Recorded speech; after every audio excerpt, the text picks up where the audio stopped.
class we will continue the part B, democracy and citizen. ये सिर्फ इसका lesson 5 है, our national goals.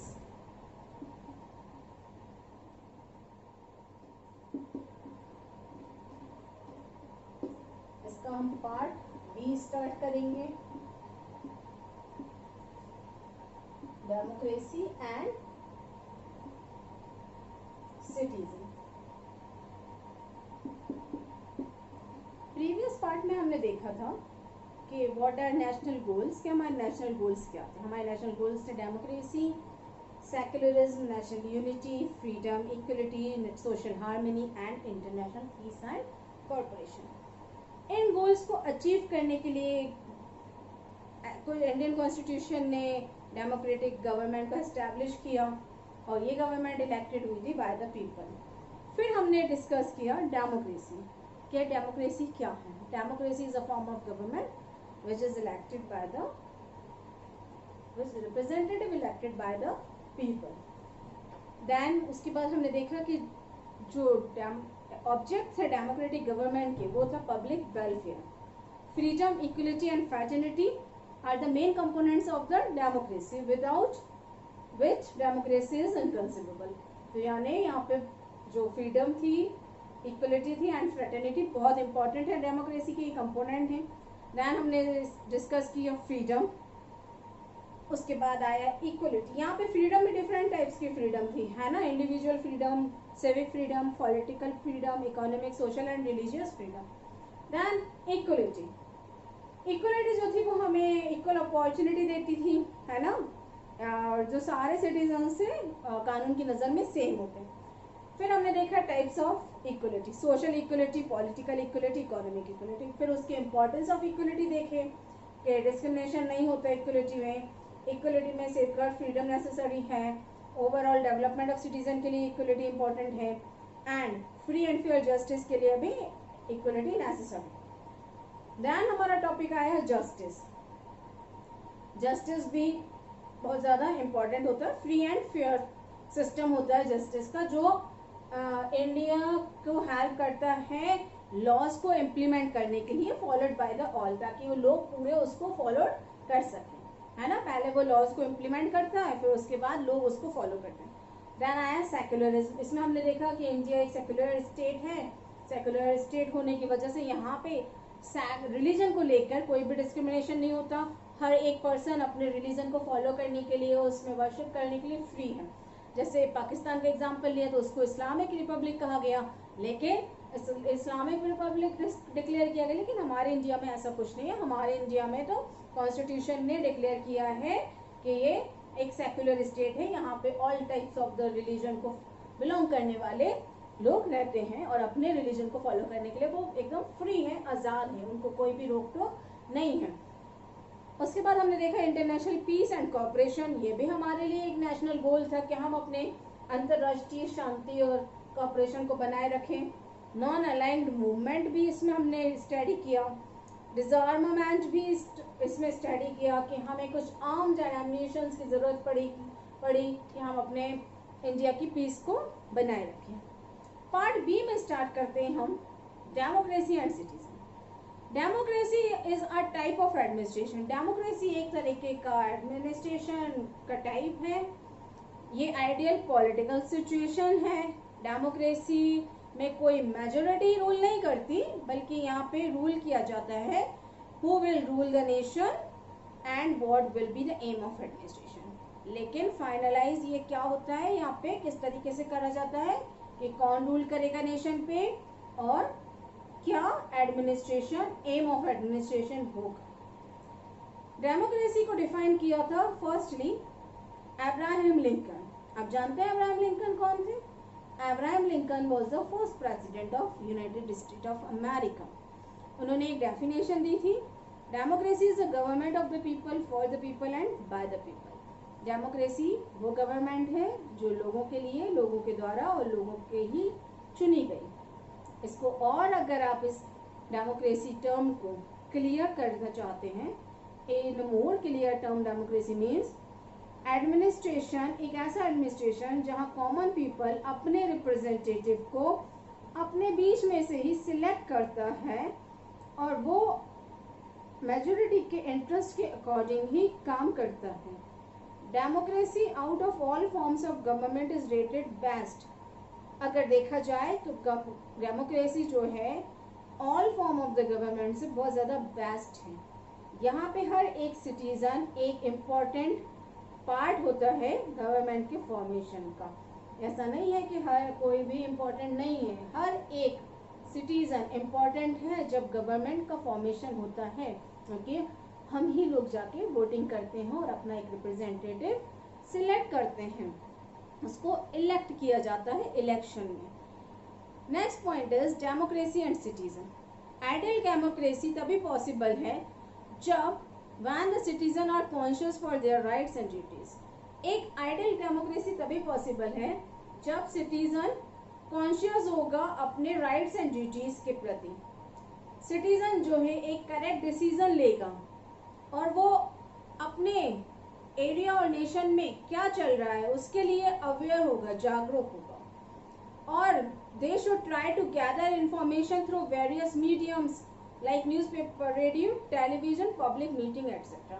और वो ट्राई करेगा इंफॉर्मेशन गैदर करने के लिए कौन कौन से मीडियम्स के through, like newspaper, radio, television, public meeting etcetera.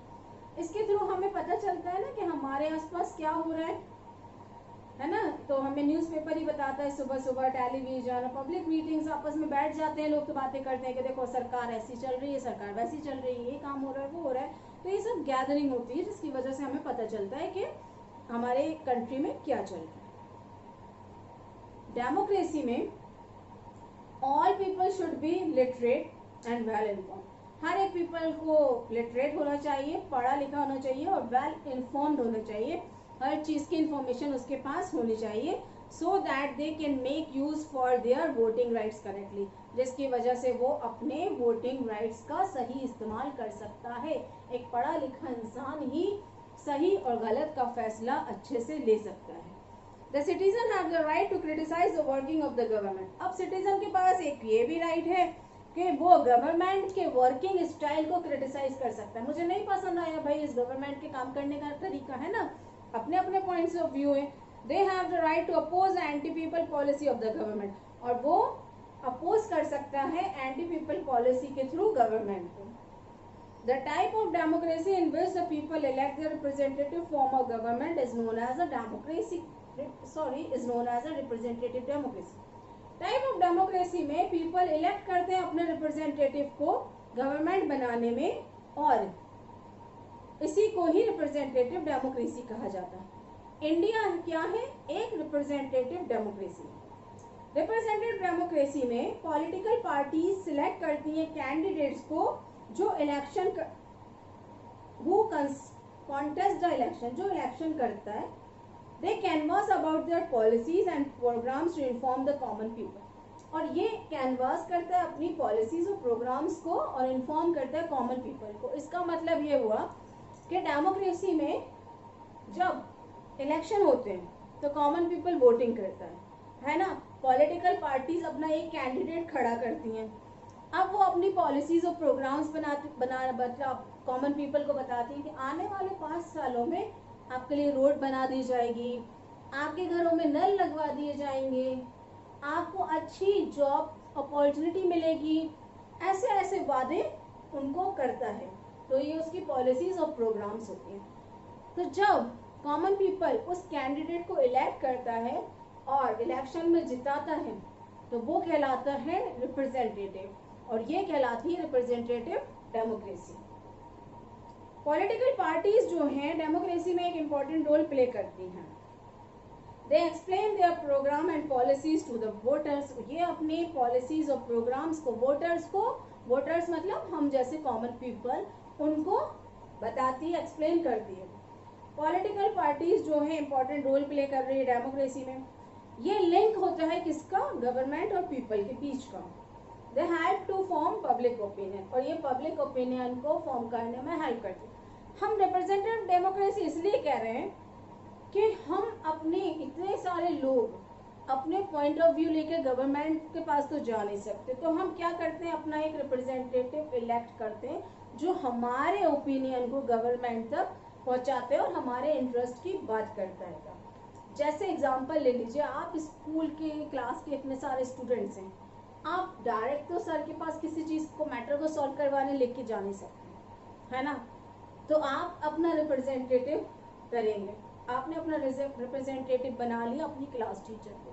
Class teacher आपके पॉइंट्स ऑफ व्यू लेके सर के पास जाते हैं, क्योंकि इतने सारे लोगों का जाना पॉसिबल नहीं है। तो सेम कंडीशन हमारी डेमोक्रेसी में भी आती है कि यहाँ पे हम अपना एक रिप्रेजेंटेटिव सिलेक्ट करते हैं जो हमारे पॉइंट्स ऑफ व्यू, हमारे ओपिनियन को गवर्नमेंट के पास रखता है।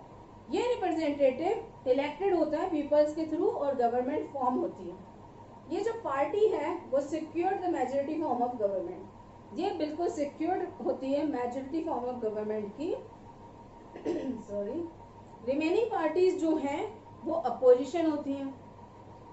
जो पार्टी जीत गई वो हो गई मेन पार्टी, और जो पार्टी हार गई उसके अगेंस्ट है वो हो गई opposition party. Opposition control the government by asking questions and supplementary question and adjourned motion which compels the government to work for the welfare of the people and provide checks and balances.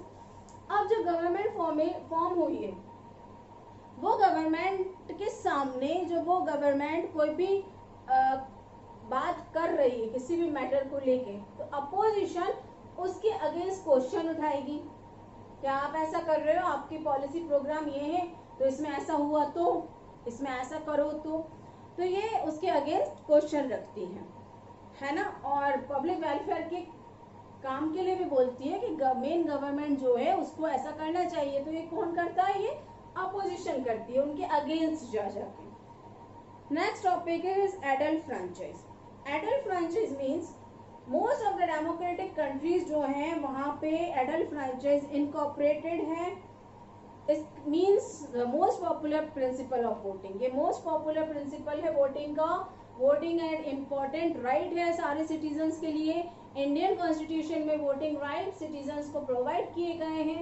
Every citizen जिसकी as 18 हो चुकी है उसके पास vote का right है, और this right without any bias of gender, class, caste और religion is available to all. और ये राइट बिना किसी जेंडर, क्लास, कास्ट और रिलीजन के अवेलेबल है।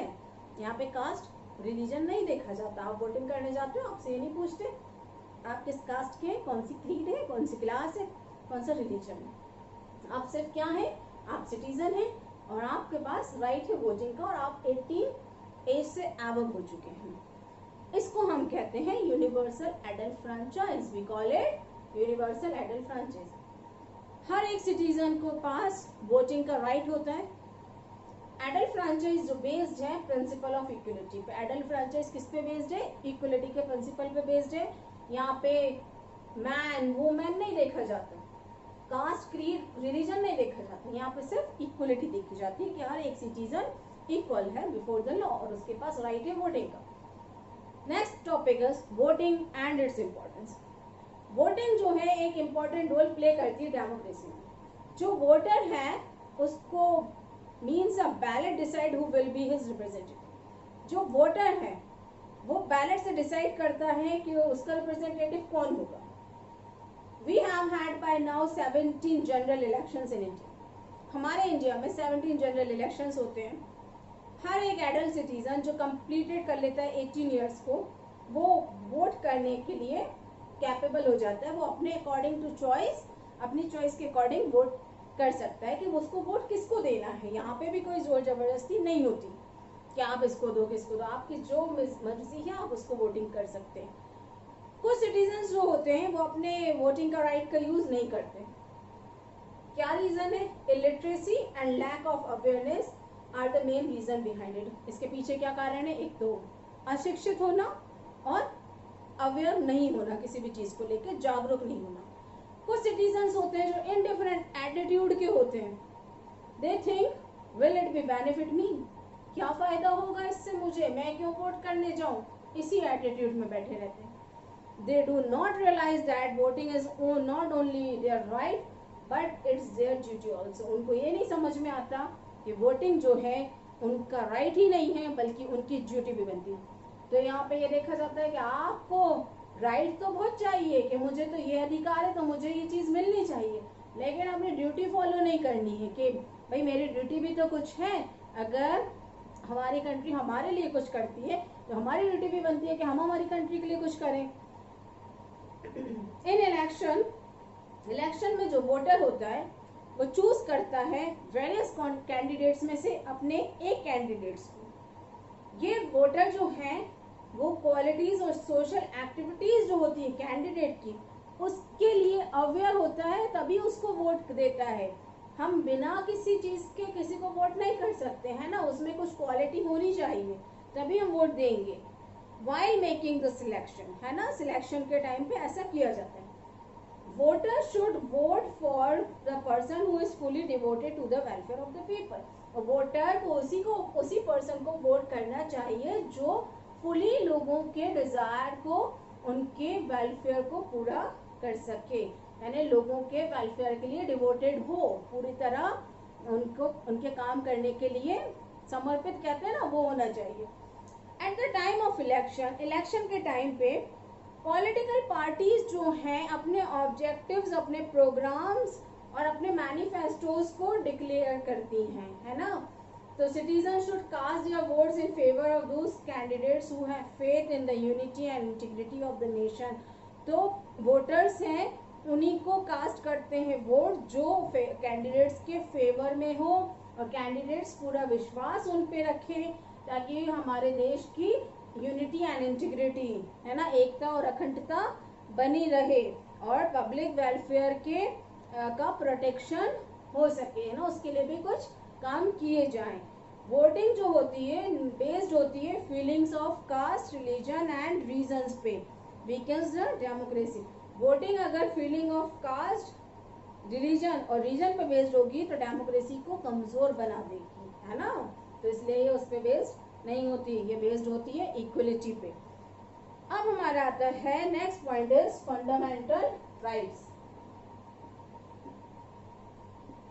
अब हम डेमोक्रेसी की बात कर रहे हैं और फंडामेंटल राइट्स एंड ड्यूटीज की बात ना करें तो ये चैप्टर कैसे कंप्लीट होगा, है ना। Next point is fundamental rights. Constitution, India के कॉन्स्टिट्यूशन में कुछ फंडामेंटल राइट्स को एंश्योर किया गया है ताकि इंडिविजुअल का डेवलपमेंट, ऑल अराउंड डेवलपमेंट हो सके। ये हमारे स्टेट की ड्यूटी बनती है कि ये प्रोटेक्ट करें हमारे राइट्स को। Judiciary is the custodian of the constitution, और जुडिशरी जो है वो कस्टोडियन है कॉन्स्टिट्यूशन का, है ना। उसको बनाए रखने के लिए जुडिशरी बहुत जरूरी है, कॉन्स्टिट्यूशन को बनाए रखने के लिए।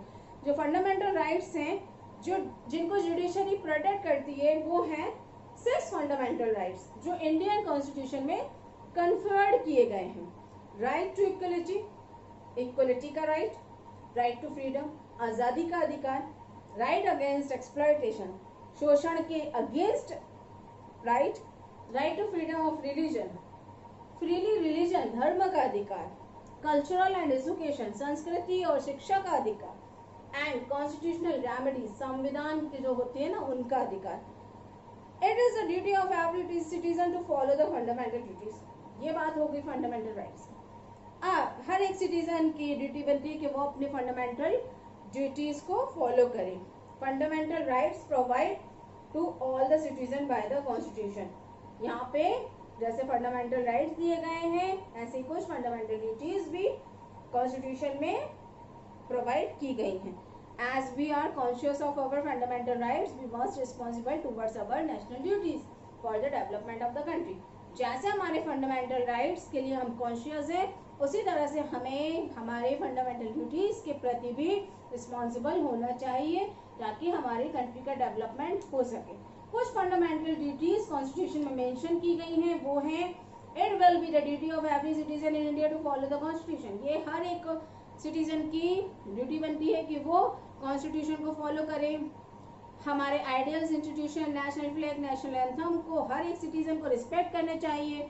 हमारी सॉवरेनिटी, यूनिटी एंड इंटीग्रिटी को प्रोटेक्ट करना चाहिए एंड प्रिजर्व करना चाहिए। और ये हमारी ड्यूटी बनती है कि हम हमारी कंट्री और हमारे nation on a call her एक मतलब जब भी ज़रूरत हो तो हम खड़े हों, हम क्रिएट करें हार्मनी एंड फर्टर्निटी को सारे इंडियंस के बीच में।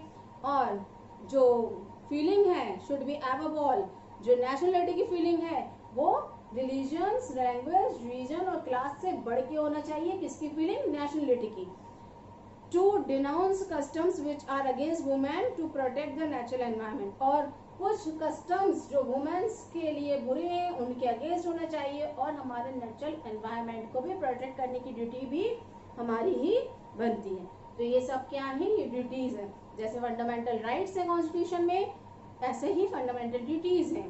राइट्स हमारी गवर्नमेंट ने दिए हैं हमें कि ये हमारे अधिकार है, हम इनका इस्तेमाल कर सकते हैं, और ये हमारी ड्यूटीज है कि इन्हें हमें हमारे कंट्री के लिए करना चाहिए। Human rights enforced by laws and ensured by the administration, administration में कुछ लॉ एंश्योर किए गए। ह्यूमन राइट्स वो राइट्स होते हैं जो डेवलपमेंट करते हैं पर्सनैलिटी ऑफ मैन का and independent discharge of his duties, और इंडिपेंडेंट डिस्चार्ज करते हैं उनकी ड्यूटीज के लिए। ह्यूमन राइट्स में आता है जैसे natural rights acquired by man, कुछ नेचुरल राइट्स होते हैं जो एक्वायर्ड होते हैं मैन के थ्रू। करेक्ट यूज करना चाहिए हमें जिससे मैन क्या हो, मैन की हेल्प हो सके ओवरऑल डेवलपमेंट में। स्फीयर्स ऑफ ह्यूमन राइट्स, जो स्फीयर्स है ह्यूमन राइट्स के वो बहुत ज़्यादा वेरी वास्ट हैं। इसमें variety of citizen, political, social, economic and cultural rights हैं, जिनको हम डिवाइड करा है हमने 4 कैटेगरीज में समझने के लिए। Those rights which every human acquire from birth and are a part of life, कुछ ऐसे अधिकार होते हैं ह्यूमन के जो उसको उसकी बर्थ से लेकर पूरी लाइफ तक मिलते हैं। कुछ राइट्स होते हैं जो एक्सिस्टेंस होते हैं, बेसिक एक्सिस्टेंस होते हैं, और जिससे ह्यूमन बीइंग का डेवलपमेंट होता है। Those rights for the realization of which some special social condition are essential, कुछ ऐसे राइट्स हैं जो रियलाइजेशन होते हैं कुछ सम स्पेशल कंडीशन के लिए जरूरी होते। कुछ राइट्स हैं जो बेस्ड है प्राइमरी नीड्स, मतलब छोटी छोटी जरूरतों के लिए, और डिमांड्स ऑफ मैन के लिए, उस पर बेस्ड है ये। आगे आपको समझ में, those rights which are based on the primary needs and demands of man. Next point is declaration of universal human rights. Most important achievement जो था यूएनओ का वो था कि ह्यूमन राइट्स को प्रोटेक्ट करना। इसका डिक्लेरेशन किया गया यूनिवर्सल ह्यूमन राइट्स के थ्रू बाय जनरल असेंबली बनाई गई थी 10 दिसंबर 1948 में। यूनिवर्सल ह्यूमन राइट्स को डिक्लेरेशन किया गया। हर साल 10 दिसंबर को international human right day through out the world celebrate किया जाता है। द डिक्लेरेशन स्टेट्स में क्या डिक्लेयर किया था? Every person is free by birth and has equal rights and dignity. Her person free है अपने बर्थ से और उसके इक्वल राइट्स और डिग्निटी है, वो अपने राइट्स एंड फ्रीडम को एक्वायर कर सकता है। कोई भी डिस्टिंक्शन नहीं है किसके बेसिस पे, race, caste, sex, language, religion, political, national, social status, property and other level पे उसके साथ कोई भी डिस्क्रिमिनेशन नहीं किया जाता, कोई भी डिस्टिंक्शन नहीं किया जाता है।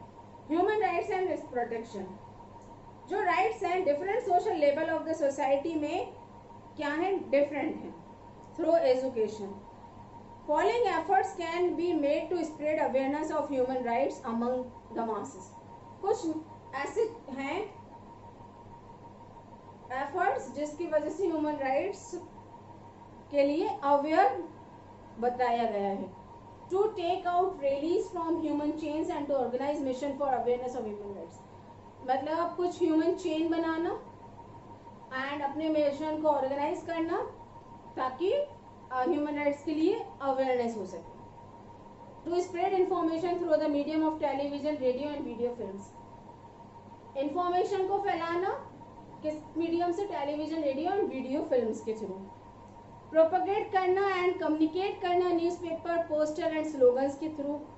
क्या बता रहे हैं इसमें कि भाई ह्यूमन राइट्स क्यों जरूरी है ना, कुछ रैलीज वगैरह निकाली जाती हैंगी ह्यूमन राइट्स के लिए, पोस्टर्स वगैरह लगाए जाते हैं और ऑर्गेनाइज किया जाता है टॉक शो वगैरह जिसमें ह्यूमन राइट्स के लिए मीटिंग्स और सेमिनार्स किए जाते हैं। तो आपको समझ में आया कि ह्यूमन राइट्स के लिए कितना सब कुछ किया गया है ताकि लोग अवेयर हो कि भाई हमारे अधिकार क्या हैं, है ना। तो कुछ ये फॉलोइंग एफर्ट्स हैं जिसकी वजह से लोगों में अवेयरनेस पहुंचाई जा सके, ह्यूमन राइट्स के प्रति अवेयर हो सके वो कि हमारे क्या क्या राइट्स हैं। तो ये सब मीडियम के थ्रू ह्यूमन राइट्स के बारे में अवेयरनेस फैलाई जाती है कि लोगों के बीच में, है ना। Madhya Pradesh human rights commission establish हुआ था हमारी कंट्री में, किसके लिए? ह्यूमन राइट्स के प्रोटेक्शन के लिए। मध्य प्रदेश में ह्यूमन राइट कमीशन एस्टेब्लिश हुआ सितंबर 1995 में। ह्यूमन राइट प्रोटेक्शन एक्ट पास हुआ था 1993 में हमारे पार्लियामेंट में।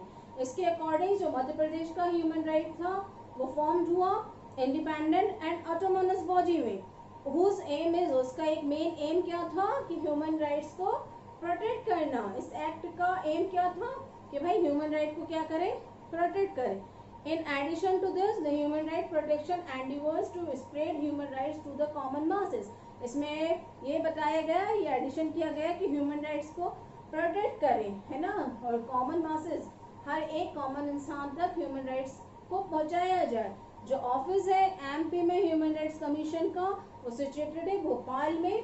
यहाँ पे लोगों को अपने राइट्स के बारे में पता चलता है, और अगर उनके साथ कोई वायलेंट तरीके से पेश आ रहा है तो उसके थ्रू भी वो अपने अधिकार का यूज कर सकते हैं इस कमीशन में।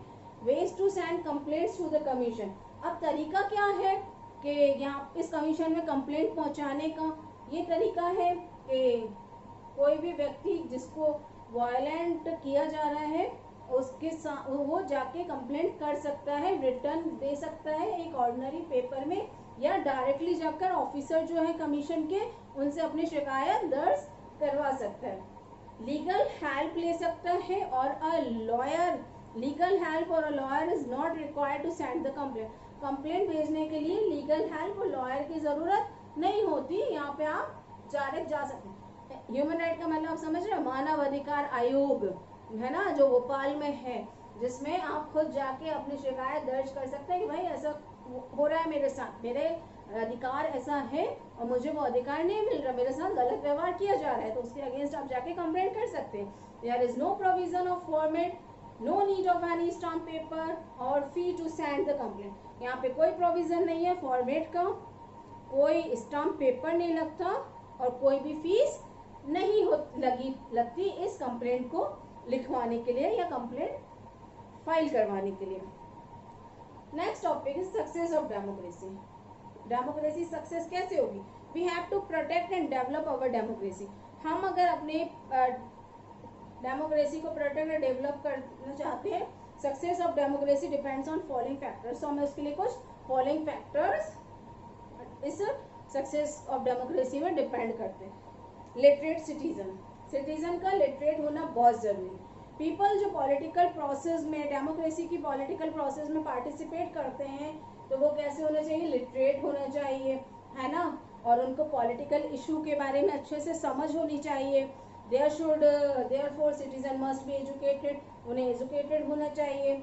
हर एक सिटीजन को local, regional, national, international problems और वो अपने व्यूज किसी भी इशू में दे सके, इतनी उसके पास जानकारी होनी चाहिए, और ये हर एक सिटीजन के लिए बहुत इम्पॉर्टेंट है ये सब चीज़ों की नॉलेज होना। इलिटरेट सिटीजन जो हैं वो अब तो वोटिंग का राइट होता तो है उनके पास, वोटिंग तो करके आ सकते हैं, लेकिन समझ नहीं होती उनको अच्छी पॉलिटिकल और इकोनॉमिक इशू की, क्लियरली उनको नहीं पता होता है इलिटरेट पीपल को।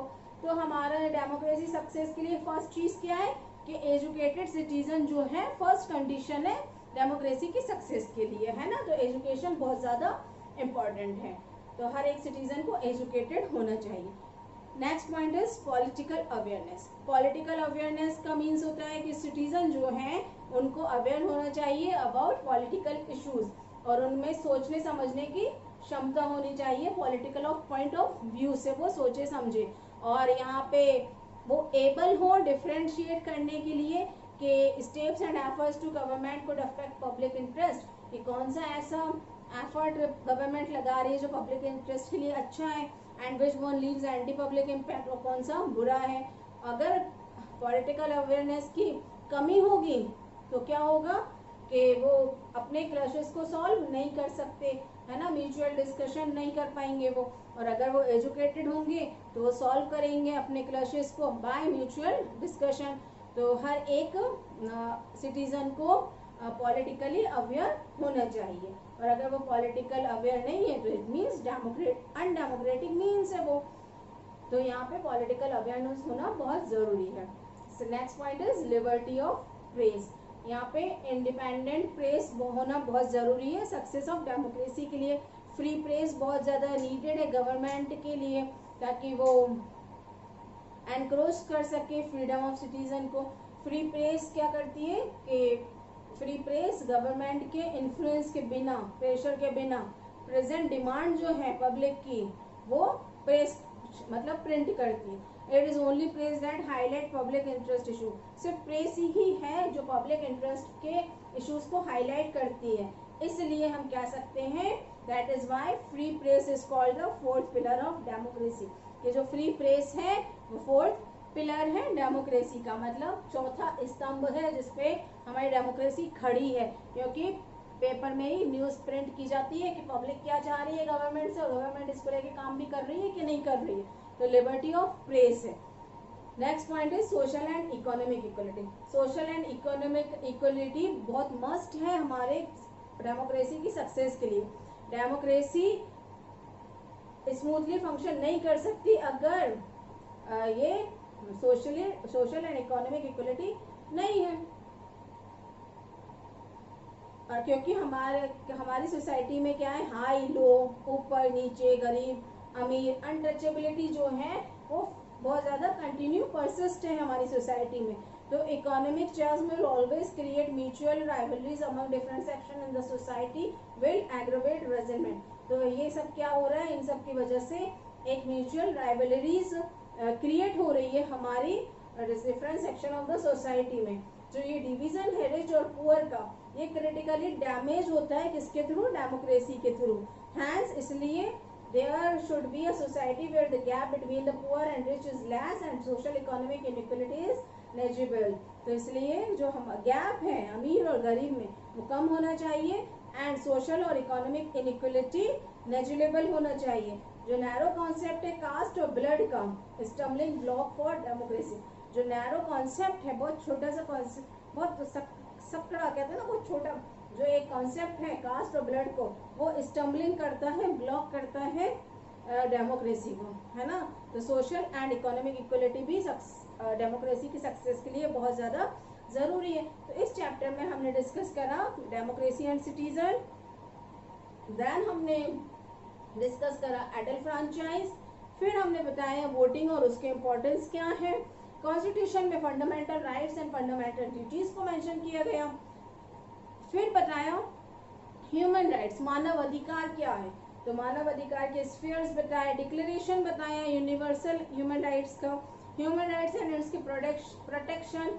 मध्य प्रदेश में जो ह्यूमन राइट्स कमीशन वो कहाँ पे है, भोपाल में है। और आप किस तरीके से अपने शिकायत, अपनी कंप्लेंट वहाँ पे भेज सकते हैं, या खुद डायरेक्टली जाके कंप्लेंट फाइल कर सकते हैं बिना किसी पैसे के, बिना किसी लॉयर और लीगल प्रोसेस के, है ना, बिना किसी उसके आप स्टाम्प पेपर या फीस के वहाँ पे जाके अपनी कंप्लेंट फाइल करवा सकते हैं।